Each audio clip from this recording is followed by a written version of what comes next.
안녕하세요. 산부인과 전문의 질체건의 권소영 원장입니다. 오늘은 임신 중절에 관한 이야기를 나눠볼 거예요.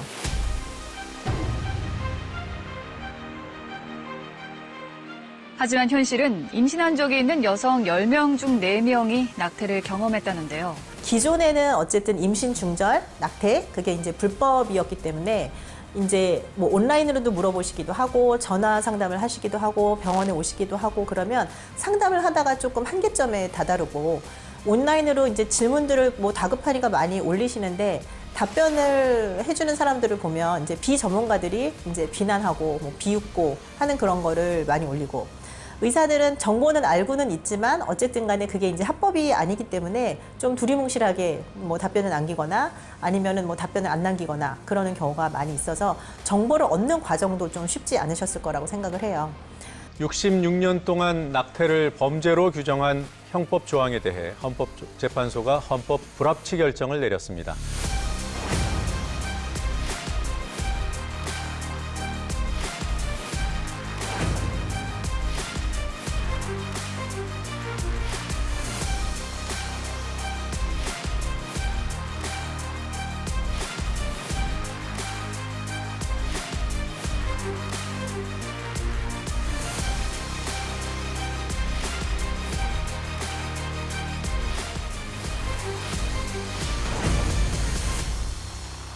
지금 저희 촬영하는 게 지금 2021년 1월 그렇게 돼서 1월 돼서 이제 전화들이 어떤 전화들이 오냐면 낙태죄 없어졌는데 낙태 되나요? 이제 기자분들도 전화를 하시는 것 같아요. 어떨 때 보면 환자 같지 않고 그냥 이게 행해지고 있는지 산부인과의 분위기는 어떤지 그렇게 이제 테스트해 보려고 그렇게 전화하시는 그런 기자분들도 있으신 것 같은데 지금 현재 낙태죄가 완전히 없어졌냐?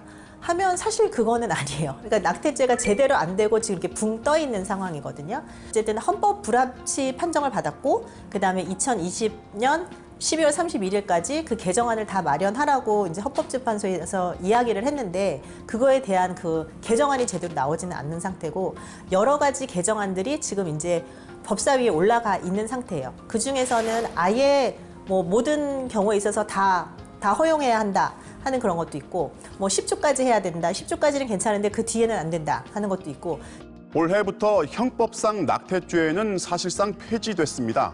그렇다고 낙태를 자유롭게 할 수 있는 것도 아닙니다. 새로운 법 체계가 마련되지 않고 있다 보니 당사자와 병원 모두 혼란만 겪고 있습니다. 정부안 같은 경우에 있어서는 낙태죄는 그대로 있어요.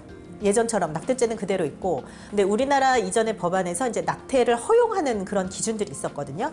허용하는 기준이 예를 들어서 뭐 근친상간인 경우 뭐 강간에 의한 경우 태아한테 무슨 문제가 있는 경우 그래서 우생학적인 뭐 문제가 있는 경우 그런 경우 그다음에 뭐 임신을 유지를 하면 이제 산모가 너무 위험해지는 경우 이제 그런 것들만 그러니까 제한적으로 허용을 하고 있었었는데 정부안에서는 거기에다가 한 가지 덧붙여서 이제 사회 경제적 이유로 내가 원하면은 뭐 수술을 할 수 있다 그런 게 이제 하나가 더 들어간 거고요.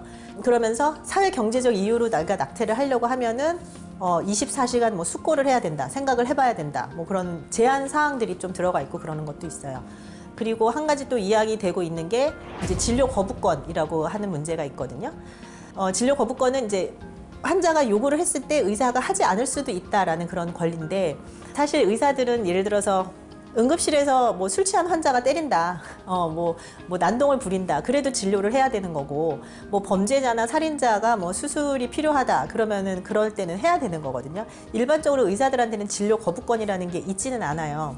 그런데 이제 유난히 이제 이 법에 대해서만 이제 진료 거부권이라는 게 이제 명시가 되어 있으니까 여러 단체들에서 이제 문제가 된다라고 하고 같은 의사들 사이에서도 뭐 진료 거부권 그거 들어보지도 못한 건데 그거를 왜 하냐 하는 그런 이야기도 있어요. 근데 산부인과 의사가 아닌 사람들 같은 경우는 뭐 다른 과 의사들이 야 이거 하면은 해야지 왜 안 해줘 그렇게 얘기를 하지만 실제로 시술하는 의사 입장에서는 뭐 내가 무조건 하는 거에 대한 그런 거부감이 있으실 수도 있죠. 그러니까 그것도 충분히 좀 토론이 필요하고 그러는 거고, 몇 주까지 허용을 할 건지 그런 거에 대한 토론도 필요하고, 의료보험에서는 어떻게 할 건지 토론이 필요하고, 뭐 그런 컨센서스가 필요하고, 그리고 그런 거를 정하는 데 있어서 그 전문의의 목소리를 듣는 것도 필요할 것 같아요.